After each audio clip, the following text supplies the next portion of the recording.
Good evening बच्चों। जैसा कि कल हम लोगों ने अपना साइंस का पूरा सिलेबस देख लिया था, तो आज हमारा फर्स्ट चैप्टर है जिसका नाम क्या है? रासायनिक अभिक्रियाएं एवं समीकरण। अब ये रासायनिक अभिक्रिया देखने से पहले हम ये जान ले कि अभिक्रिया क्या होती है। ठीक है, देखिए, जब कोई दो या दो से अधिक पदार्थ आपस में क्रिया करके कोई तीसरा पदार्थ बनाता है, उसी को हम क्या बोलते हैं? अभिक्रिया। समझ में आया? जैसे मान लीजिए H2+ O आपस में क्रिया करके क्या बनाया? H2O, जिसे हम बोलते हैं जल। इसी प्रक्रिया को हम अभिक्रिया कहते हैं। और ये अभिक्रियाएं दो प्रकार की होती है, एक भौतिक अभिक्रिया, दूसरा रासायनिक अभिक्रिया। भौतिक अभिक्रिया वो अभिक्रिया होती है जिसमें नया पदार्थ जो बन गया है उसे हम पुनः पुरानी स्थिति में वापस लाते हैं, वह भौतिक अभिक्रिया होती है। जबकि रासायनिक अभिक्रिया में उसे उसकी पुरानी स्थिति में लाना संभव नहीं होता है। समझ में आया? देखिए, अब रासायनिक अभिक्रिया वह प्रक्रिया जिसमें एक या एक से अधिक पदार्थ आपस में क्रिया करके एक नए गुणों वाले नए पदार्थों का निर्माण करते हैं, रासायनिक अभिक्रिया कहलाती है। जैसा कि मैं आपको बताई, मान लीजिए अगर हम कागज़ को जला दिए, ठीक, कागज़ को जलाने के बाद क्या हम उसके राख से कागज़ बना सकते हैं? नहीं ना। वही रासायनिक अभिक्रिया है। अभिक्रिया की पहचान कैसे पता करें कि अभिक्रिया हुई है?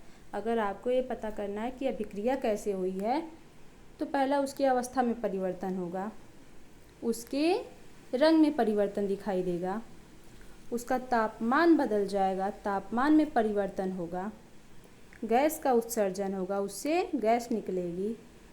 समझ में आया? क्लियर है ना? आगे देखिए, चलिए पहले इसको हम इरेज करते हैं ताकि PDF आपको एकदम क्लीन पहुँचे।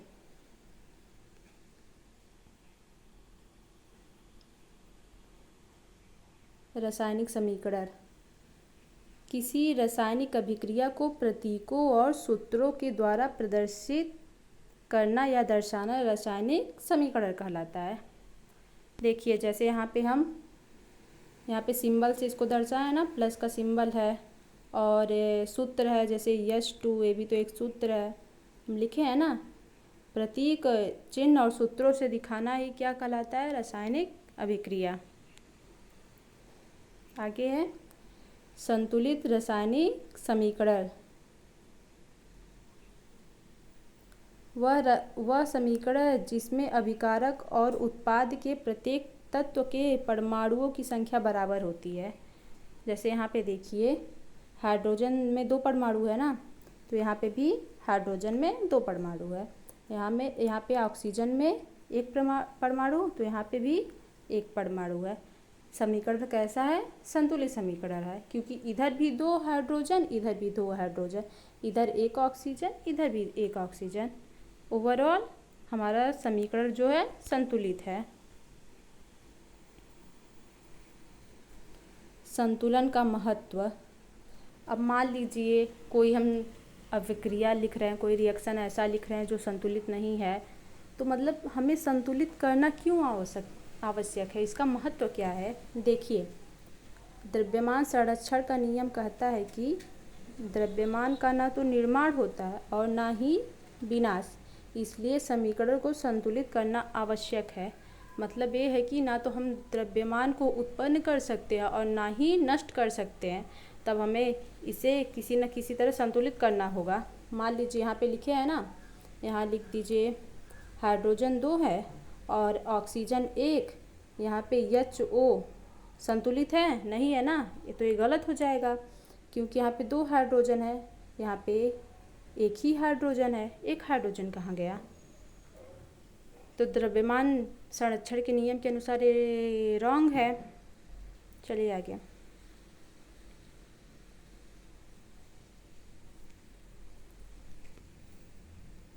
रासायनिक अभिक्रियाओं के प्रकार। अब देखिए रासायनिक अभिक्रियाएं कितने प्रकार की होती हैं। पहला है संयोजन अभिक्रिया। जब दो या दो से अधिक अभिकारक मिलकर एक एकल उत्पाद बनाते हैं। मान लीजिए कोई दो पदार्थ है, वो आपस में मिलके दोनों मिलके कोई एक पदार्थ बना रहे हैं, उसी को हम बोलते हैं संयोजन अभिक्रिया। यहाँ पे कोई एक पदार्थ है, इसको हम मिला दिए, कोई एक पदार्थ है, ये दोनों मिलके एक ही बना रहे हैं, मान लीजिए बड़ा से बना लिए, यही क्या है संयोजन अभिक्रिया। दो मिलके एक बनाएंगे, याद रहेगा ना, संयोजन अभिक्रिया इसी को हम बोलते हैं। जैसे यहाँ पे देखिए,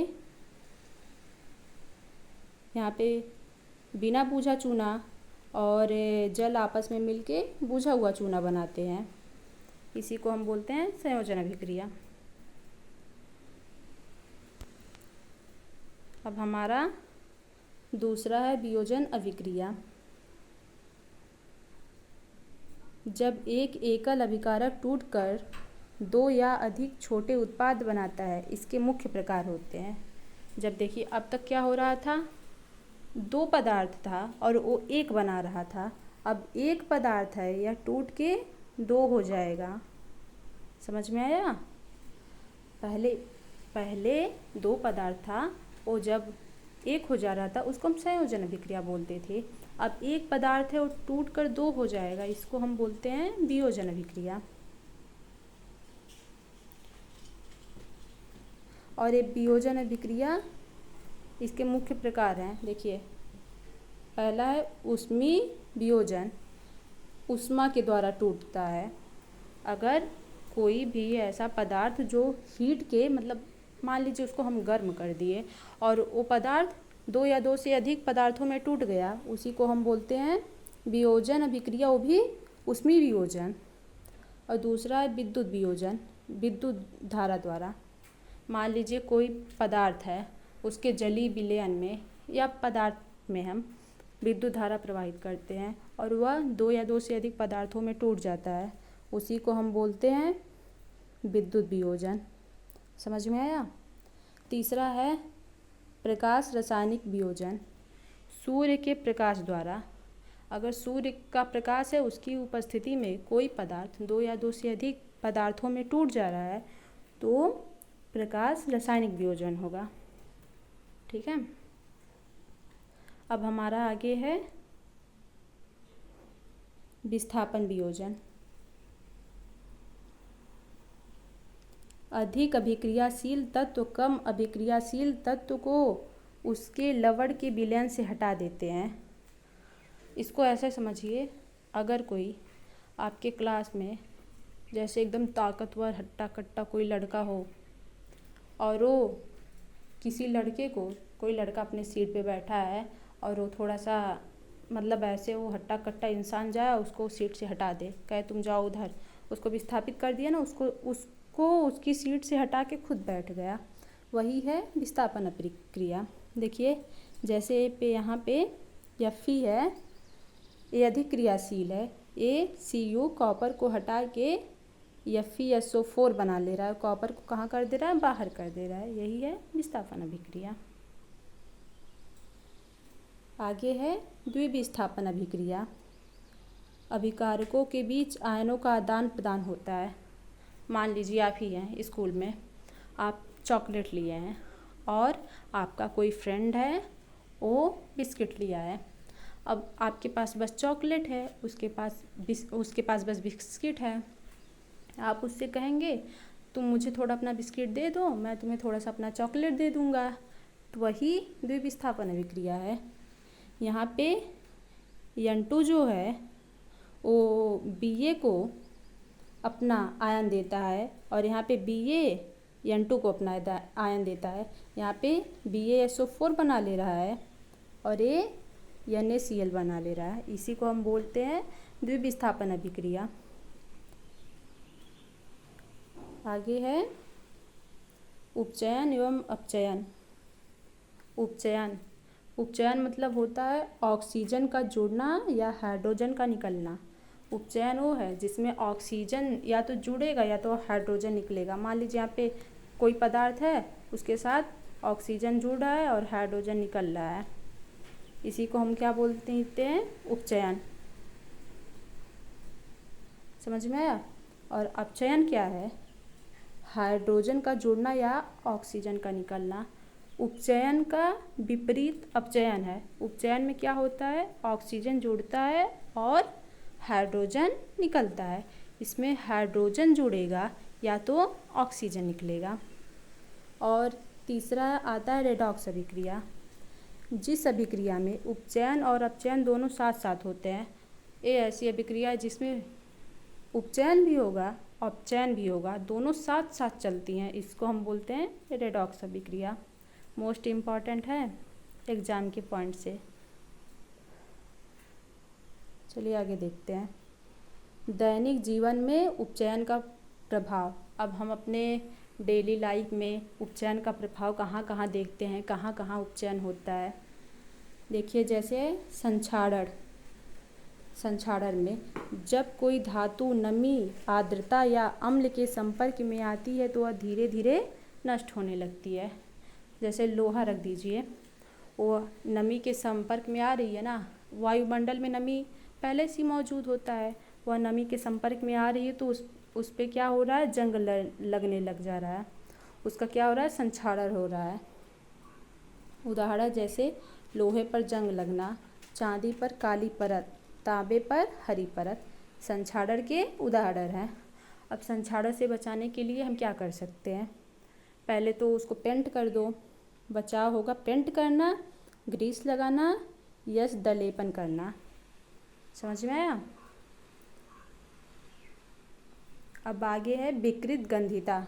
वसा युक्त और तैलीय खाद्य पदार्थों का ऑक्सीकरण होने पर उनका स्वाद और गंध बदल जाता है। अब कोई भी खाना है, अगर मान लीजिए आप कहीं दुकान पे गए तो आपको बरसात के मौसम में गए दुकान पे आप, और कोई चिप्स का पैकेट आप लेके आए हैं जिसमें हवा लग गई हो, जब उसको खाएंगे तो उसका टेस्ट भी बदला बदला लगेगा और उसका गंध भी। तो उसी को हम विकृत गंधिता बोलते हैं। बचाव इसका क्या है? वायुरोधी बर्तनों का प्रयोग। हमें ऐसे बर्तन का प्रयोग करना चाहिए जिसमें हवा ना जाए। चिप्स के पैकेट में नाइट्रोजन गैस भरना। चिप्स के पैकेट में हवा नहीं भरी जाती है, उसमें नाइट्रोजन गैस भरी जाती है क्योंकि वह चिप्स को खराब होने से बचाती है। रेफ्रिजरेटर का प्रयोग। अगर हमें खाने को सुरक्षित रखना है तो हम उसको क्या करते हैं? फ्रिज में रख देते हैं ना। अब देखिए क्या है, ऊष्मा के आधार पर अभिक्रियाएं। ऊष्मा के आधार पर अभिक्रियाएं दो प्रकार की होती है, ऊष्माक्षेपी अभिक्रिया, ऊष्मा शोषी अभिक्रिया।